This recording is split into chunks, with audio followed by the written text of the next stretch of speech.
Assalamualaikum warahmatullahi wabarakatuh. Kami dari kelompok 6 akan membahas mengenai perubahan fasa zat. Video ini dibuat untuk memenuhi tugas mata kuliah pembelajaran kimia berbasis TIK. Sebelumnya, perkenalkan anggota kelompok 6. Saya Regita Gustiana Cahyani, NPM 20130230444. Perkenalkan, nama saya Mulyawan Saputra dengan NPM 2013023038. Baik, izin memperkenalkan diri. Nama saya Siti Nurani, NPM 20133040 dari kelas B. Perkenalkan, saya Elizabeth Eriana Dia Putri dengan NPM 2013023042. Perkenalkan, nama saya Agus Miftahudin, NPM 2013023046.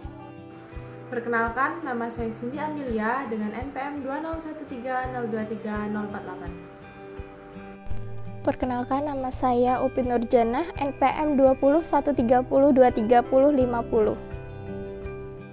Saya Dewi Sinta Amelia dengan NPM 2013023052.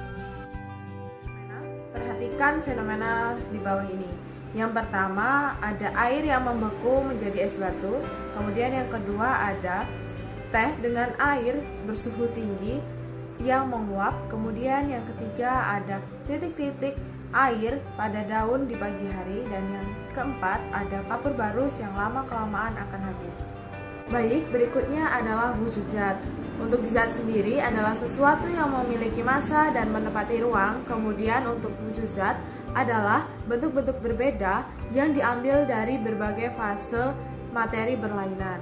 Untuk perubahan fase sendiri adalah perubahan fase terjadi saat sebuah zat berubah dari satu wujud ke wujud lainnya. Misalnya dari gas ke cair, cair ke padat, padat ke gas, dan sebaliknya.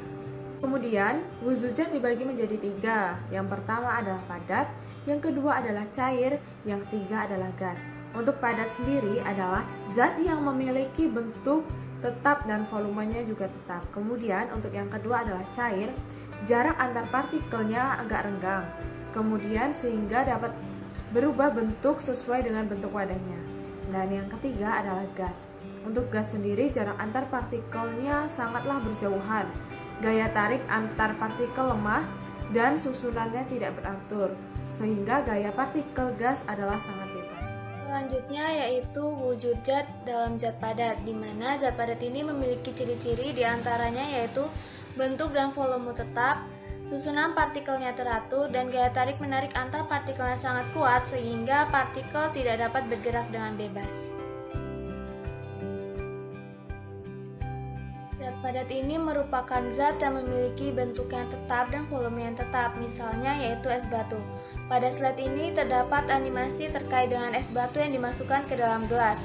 Es batu ketika dimasukkan ke dalam gelas ini memiliki bentuk yang tetap dan volume yang tetap. Kemudian terdapat animasi terkait dengan pergerakan susunan partikel zat padat, di mana susunan-susunan partikel zat padat ini sangat teratur dan gaya tarik-menarik antar partikel yang sangat kuat sehingga menyebabkan pergerakan partikel-partikel zat padat ini tidak dapat bergerak dengan bebas. Kemudian zat cair. Ciri-ciri zat cair yaitu yang pertama volumenya tetap, kedua bentuknya mengikuti wadah, ketiga ikatan antar partikelnya lemah, keempat partikelnya lebih bebas bergerak. Di sini ada bentuk animasinya. Air yang dimasukkan ke dalam gelas bentuknya seperti gelas. Ini menunjukkan bahwa bentuk dari zat cair itu mengikuti wadahnya. Di sini animasinya air dari dalam teko dituangkan ke dalam gelas. Di sini menunjukkan bahwa volumenya tetap. Kemudian susunan partikel zat cairnya seperti ini animasinya. Diketahui bahwa ikatan antar partikelnya sangat lemah dan partikelnya bergerak bebas. Zat atau benda gas adalah salah satu bentuk dari wujud zat benda yang tanpa kita sadari mempunyai volume dan bentuk yang selalu berubah-ubah sesuai dengan wadahnya. Wujud gas sulit dilihat dengan mata telanjang. Adapun bentuk gas yaitu uap dan asap. Zat gas memiliki ciri-ciri antara lain. Yang pertama, bentuk dan volumenya berubah-ubah sesuai dengan tempatnya. Yang kedua, partikelnya bergerak ke segala arah. Yang ketiga, susunan partikelnya tidak teratur. Yang keempat, ikatan antar partikelnya sangat lemah. Berikut adalah contoh wujud gas, di mana pada saat ban karet dipompa akan terisi dan menjadi lebih besar. Partikel-partikelnya itu tidak teratur dan menempati ruang atau ukuran sesuai dengan ban karet tersebut, di mana itu sesuai dengan ciri-ciri zat gas yang telah dijelaskan sebelumnya. Berikut adalah animasi pergerakan partikel zat padat, partikel zat cair, dan partikel zat gas. Pengertian fase. Fase adalah keadaan suatu zat yang seragam dalam komposisi kimia dan bentuk fisiknya. Fase adalah zat yang homogen secara kimia dan fisika. Fase merupakan besaran zat yang memiliki struktur fisika dan komposisi kimia yang seragam. Kemudian perubahan fase. Perubahan fase adalah proses perubahan bentuk suatu zat menjadi bentuk lain. Salah satu penyebab perubahan fase tersebut adalah kalor. Perubahan fase merupakan efek dari adanya salah satu sifat fisika zat, yaitu wujud. Sifat fisika zat sendiri ialah sifat yang dapat diamati secara langsung tanpa mengubah susunan zat, misalnya wujud, warna, kelarutan, daya hantar listrik, kemagnetan, titik lebur, dan titik didih. Selanjutnya, perubahan fase. Apabila sesuatu zat padat dipanaskan terus-menerus pada tekanan tetap, maka temperaturnya akan naik terus sampai pada suatu harga temperatur tertentu di mana temperaturnya menjadi konstan. Pada temperatur konstan tersebut, kalor yang diserap zat dipergunakan seluruhnya untuk melakukan perubahan wujud atau transformasi fase. Temperatur zat akan naik lagi apabila seluruh massa zat sudah berubah wujudnya. Perubahan fase dibedakan menjadi 6. 1 menguap, 2 mengembun, 3 mencair, 4 membeku, 5 menyublim, dan 6 mengkristal. Coba kalian perhatikan ketika kalian memanaskan air atau merebus air. Air tersebut lama-kelamaan akan menguap. Menguap sendiri merupakan peristiwa perubahan wujud dari cair menjadi gas. Dan jika air tersebut kita panaskan secara terus-menerus, air di dalam panci itu akan berkurang bahkan habis karena berubah menjadi gas. Selanjutnya muncul pertanyaan, apakah menguap itu hanya dapat terjadi dengan adanya pemanasan atau kalor? Nah, sekarang coba kalian perhatikan gelas yang berisi air, kemudian kita tutup dengan tutup gelas, di mana lama-kelamaan di dalam gelas ini akan muncul titik-titik air. Dan jika kita buka pada tutup gelas, itu terdapat titik-titik air. Nah, dari mana titik-titik air itu berasal? Titik-titik air itu berasal dari air yang menguap, tetapi uapnya itu tidak dapat keluar karena tertutup oleh tutup gelas. Sehingga uap air tadi itu akan mengembun pada tutup gelas dan akan muncul titik-titik air seperti pada gambar yang ada di slide PPT. Nah, maka dari itu dapat kita simpulkan bahwa zat cair itu dapat menguap tanpa dipanaskan. Tetapi tetap saja yang namanya menguap itu memerlukan kalor. Tetapi di sini kita tidak memanaskan airnya.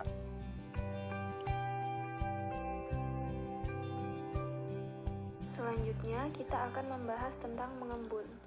peristiwa perubahan wujud zat dari gas menjadi cair. Dalam peristiwa ini, zat melepaskan energi panas. Contoh mengembun adalah ketika kita menyimpan es batu dalam sebuah gelas, maka bagian luar gelas akan basah, atau rumput di lapangan pada pagi hari menjadi basah, padahal sore harinya tidak hujan. Berikut kita dapat melihat contoh animasi dari es batu yang ada di dalam sebuah gelas dan mengalami pengembunan. Selanjutnya, kita akan membahas pencairan yang terjadi pada es batu. Es batu ini dapat mencair karena menyerap kalor dari sumber panas sekitarnya dan mengalami perubahan wujud dari padat yang semula es menjadi cair.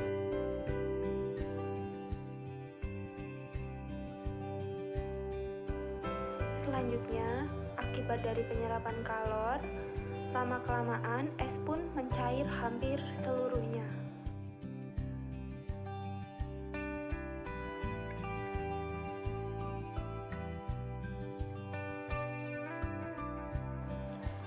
Lalu selanjutnya, es batu mulai mencair. Es jika didiamkan di ruangan terbuka, lama-kelamaan akan mencair. Hal ini disebabkan oleh saat menyerap kalor, suhu suatu benda akan meningkat dan bila mencapai titik tertentu dapat menyebabkan perubahan wujud.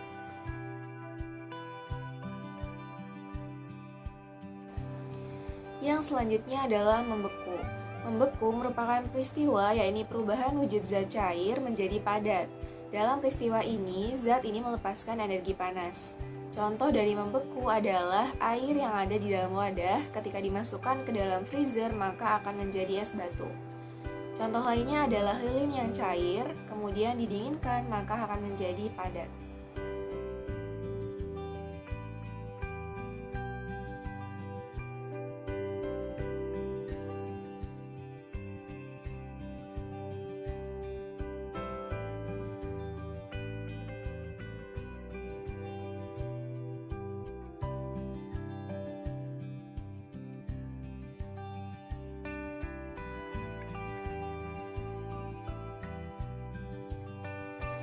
Yang selanjutnya adalah menyublim. Menyublim merupakan peristiwa di mana perubahan wujud zat dari padat menjadi gas. Dalam peristiwa ini, zat ini memerlukan energi panas. Contoh dari peristiwa menyublim sendiri yaitu pada kapur barus yang disimpan pada lemari pakaian itu lama-kelamaan akan habis. Kemudian selanjutnya adalah peristiwa mengkristal. Mengkristal merupakan peristiwa di mana perubahan wujud zat dari gas menjadi padat. Nah, dalam peristiwa mengkristal ini, zat melepaskan energi panas. Contoh dari peristiwa mengkristal adalah pada peristiwa berubahnya uap menjadi salju.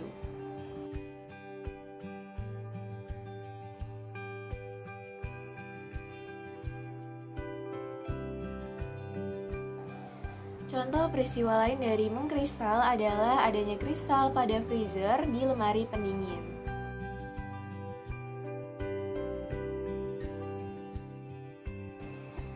Berikut ini merupakan pergerakan molekul dari perubahan zat gas ke padat.